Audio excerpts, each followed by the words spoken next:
আর কোন মেয়েকে বৌমা করবেন, মা বোনেরা ভালো করে শুনে নিন, যাদের ছেলে আছে কোন মেয়েকে বৌমা করবেন, সাদা চামড়া দেখে ছুটতে যাবেন না, ফেঁসে যাবেন।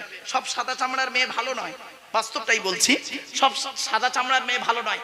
এমনও সাদা চামড়ার মেয়ে আছে বাবা স্বামীকে মূল্যই দেয় না, আবার অনেক সাদা চামড়ার মেয়ে আছে করে কি স্বামীকে গুরুত্ব দেয়, ভক্তি করে, শ্রদ্ধা করে। এজন্য চামড়াটা কোনো ফ্যাক্টর নয়, মনটাই হলো সব থেকে বড় জিনিস, ঠিক না ঠিক? যে মেয়ের মধ্যে 6টা গুণ পাবেন ওই মেয়েকে বৌমা করবেন। কটা গুণ বাবা? 6টা গুণ। কোথায় আছে? কোরআনে আছে। মুসলিমাতিন, মুমিনাতিন, কনিতাতিন, তাইবাতিন, আবিদাতিন, সাইয়্যিহাতিন, সাইয়্যিবাতিন ওয়া আবকারা। আয়াতটা কোথায় আছে বলে দিচ্ছি, 28 নম্বর পারার 19 নম্বর পৃষ্ঠার 11 নম্বর লাইন, সূরার নাম সূরা তাহরিমের 5 নম্বর আয়াত। আল্লাহ বলছেন মেয়েটি সর্বপ্রথম দেখবে মুসলমান কিনা খবর নেবে। 2 নম্বর মেয়েটি মুমিনা বিশ্বাসী মেয়ে কিনা খবর নেবে। 3 নম্বর কনিতাতিন আনুগত্যশীলা মেয়ে কিনা খবর নেবে। দূর থেকে খবর নিয়ে দেখবেন মেয়েটি ওর বাপ আর মাকে ভক্তি শ্রদ্ধা করে কিনা খবর নেবেন। যদি দূর থেকে খবর নিয়ে সঠিক তথ্য পেয়ে যান মেয়েটি ওর বাপ আর মাকে ভক্তি শ্রদ্ধা করে না, খবরদার ও যত বড় মুফতি সাহেবের মেয়ে হোক, যত বড় হাজি সাহেবের মেয়ে হোক, যত বড় পীর সাহেবের মেয়ে হোক, আর যত বড় মাস্টার ডাক্তার ইঞ্জিনিয়ারের মেয়ে হোক, আর যত সুন্দরী মেয়ে হোক, খবরদার ওই মেয়েকে কোনোদিন বৌমা করবেন না। ও নিজের বাম্মাকে ভক্তি শ্রদ্ধা করে না, তোমার বাম্মার পাতে সহজে এক থালা ভাত দিতে চাইবে, এই আশা তুমি করো না। রাগ করবেন না। বেশিরভাগ মেয়ের সংসার নষ্ট হয় মেয়ের মায়ের কান ভাঙানিতে, ঠিক না ঠিক? বেশিরভাগ মেয়ের সংসার নষ্ট হয়, মা বোনেরা ভুল বুঝবেন না, মা বাস্তবটাই বলছি, বেশিরভাগ মেয়ের সংসার নষ্ট হয় মেয়ের মায়ের কান ভাঙানিতে। যে মেয়ের মা যত বেশি চালাক, যে মেয়ের মা যত বেশি চালাক, সেই মেয়ের কপালে তত তাড়াতাড়ি তলাক। ঠিক বলেছে, বাস্তব, ভুল বললাম বাবা? কথার অতি বাস্তব কথা। আল্লাহ চলুন, আল্লাহ নবীকে জিজ্ঞাসা করা হলো, ইয়া রাসূলুল্লাহ, ইয়া হাবিবাল্লাহ, হুজুর আপনি বলুন জান্নাতি মেয়েদের পরিচয় দিন আর জাহান্নামী মেয়েদের পরিচয় একটু দিন।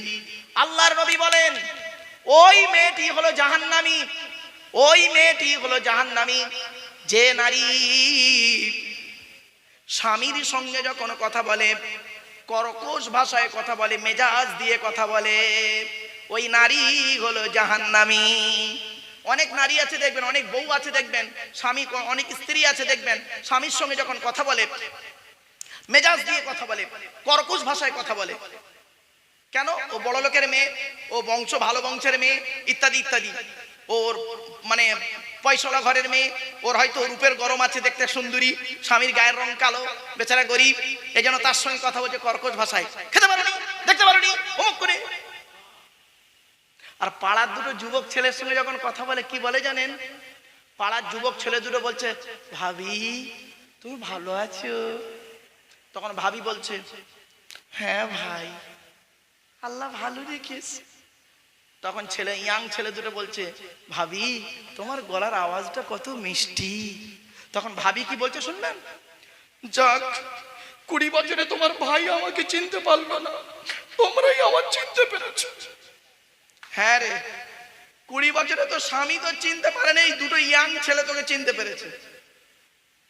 এই বাবাজি, যুবক ভাইরা, বাবাজিরা, যারা বিবাহিত মানুষ আছে আমার উপর রাগ করবেন না। নিজের স্ত্রী হলো নিম পাতা। কি বললাম, কি বললাম বাবা? নিজের স্ত্রী কি বললাম? নিম পাতা। নিজের স্ত্রী হলো নিম পাতা। নিম পাতা খেলে মিষ্টি লাগে না টক লাগে? নিজের স্ত্রী হলো নিম পাতা।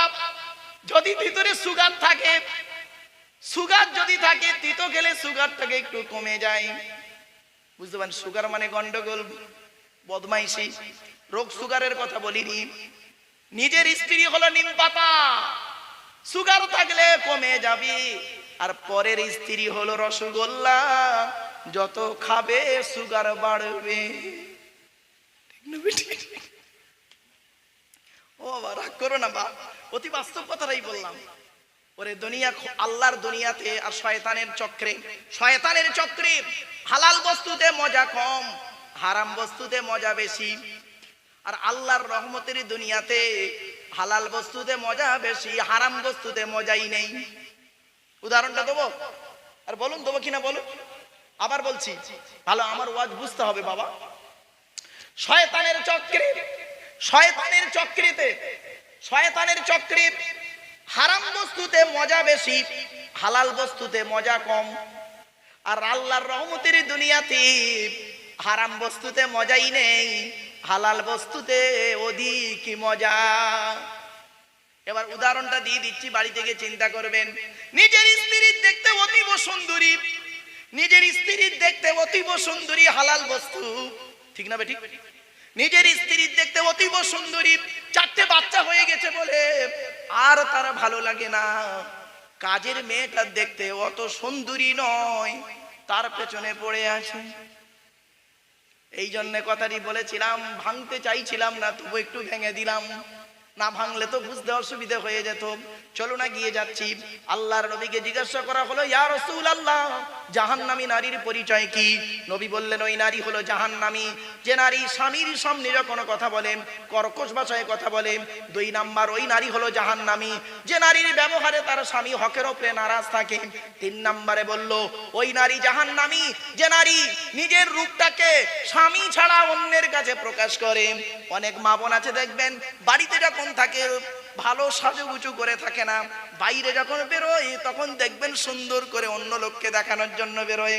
মা বোন অনুরোধ করে বলে যাচ্ছি, আল্লাহর নবী বলেছেন, স্ত্রী যদি স্বামীর জন্য সাজে আর স্বামী যদি দেখে খুশি হয়ে যায়, আল্লাহ খুশি হয়ে যায়। শুধু তাই নয়, জাহান্নামী নারীর পরিচয় কি? ওই নারী হলো জাহান্নামী যে নারী স্বামীর বিনা অনুমতিতে শরিয়াত বিরোধী কোনো কাজে লিপ্ত হয়ে যায়। শুধু তাই নয়, স্বামীকে রেখে দিয়ে কি করে, পরকীয়ায় লিপ্ত হয়ে যায়। খবরদার মা বোনদের বলে যাচ্ছি, মা, জীবনে স্বামীকে ছেড়ো না। এমন একটা সময় আসবে স্বামী ছাড়া তোমার পাশে কেউ থাকবে না। অনেক মেয়ে ছেলে আছে দেখবেন, বাম্মা বেঁচে আছে, বাম্মার কথায় ওঠে আর বাজে, স্বামীর মূল্য দেয় না। ছেলে মেয়ে বেঁচে আছে, ছেলে মেয়ে দেখবে, খবরদারে আশা করো না, এমন একটা দিন আসবে